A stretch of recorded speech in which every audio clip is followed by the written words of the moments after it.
The walk down to the mine is pretty short. It doesn't take too long to get on down there, but there's parts of the mining equipment that's still around. You got tailings piles, etc. As you're walking along the trail, the mine's a little bit overgrown in front of it, but you'll feel, in the summertime, you'll feel cool air coming out of there, and it kind of tips you off.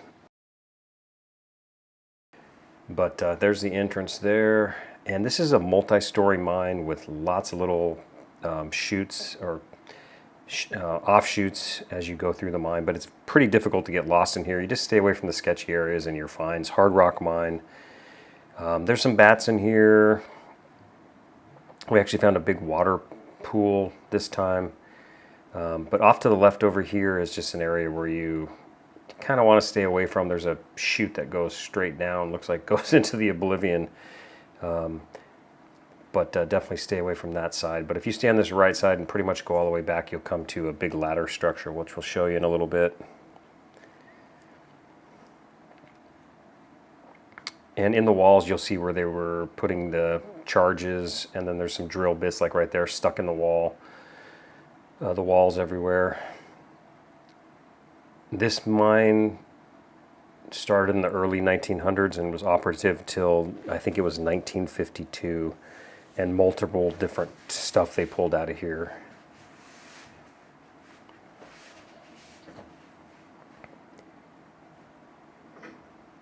And as you get further towards the back, the floor is pretty wet, so you want to bring some waterproof boots or shoes or something. This next little section up here is pretty cool. You can kind of see the multi-level of this mine. And there's a bat. I don't know if you can see it in the video, but it was flying around. A pretty good sized bat, actually. But I've actually come in from the top as well on this mine, and you can kind of see up there. And this is the first time my son has been in here as an adult. We actually had him in here when he was pretty young. Of course, he doesn't remember it, but my wife and I came out here and he was with us. And that's that shaft that goes straight down. The last time I was out there, someone had tied a rope to it, and I don't know if they let themselves down in there, but yeah, no thanks. And they were just continuing on back, and they must have had some kind of trolley system because they had like railroad ties in the ground. And you'll see part of a hallway structure up here coming up.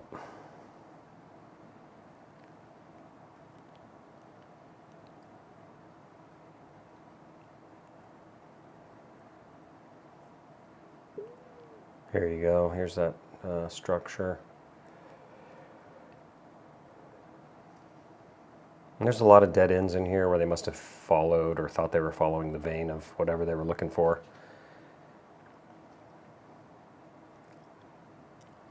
And here's an interesting area. This has been here forever. It's like water seeping through pretty significantly here, and there's little stalactites. And this area has really gotten, like on the floor here, you'll see it in a second, really bigger since I've been in here last time. Pretty cool. Super warm back here. Check out all these stalactites and stuff. And there's a significant temperature change. It's definitely warmer in the back.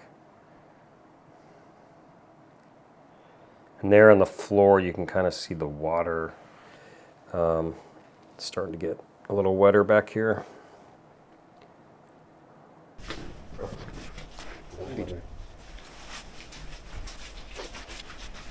And this I've not seen this before, all this green stuff. Couldn't really tell what it was, but that is new. It's all this green stuff. That's interesting. It's like clay dustiness.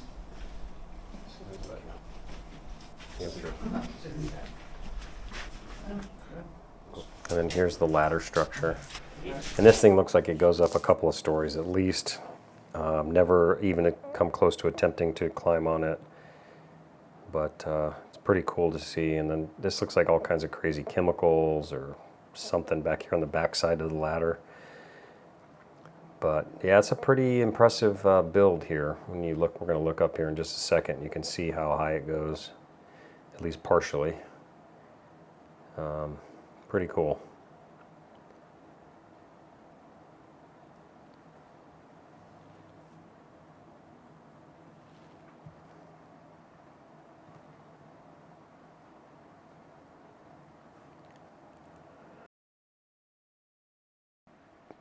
So we got back to camp and decided to head out, and we're just going back over those little tough areas getting out, and the Subaru did really good. Didn't get stuck at all. You can kind of see the all-wheel drive working there pretty well. That new lift on there really makes life much easier for my son in the car. Much easier than I had it when I was off-road, for sure. And the truck did, like I said earlier, the truck did great. It was very competent, and it can do way more than I will ever want to do out of it. I used four-wheel drive or low four-wheel drive coming out. Never used the locker.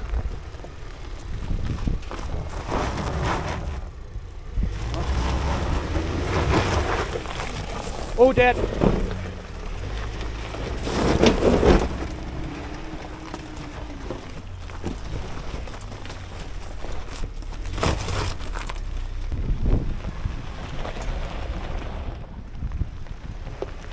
Really, after those couple spots, that's really pretty easy in and out.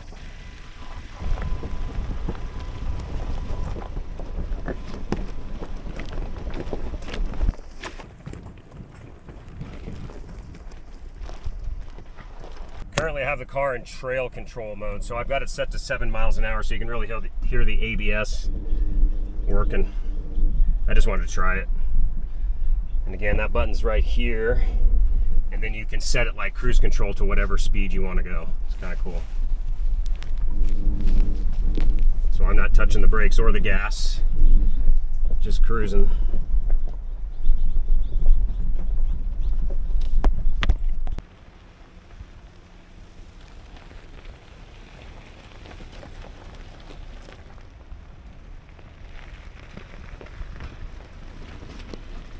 And then we actually went down towards Pierce to get out of there. Anyway, guys, that's pretty much it. Just a quick trip out there. Let me know if you have any questions or comments below.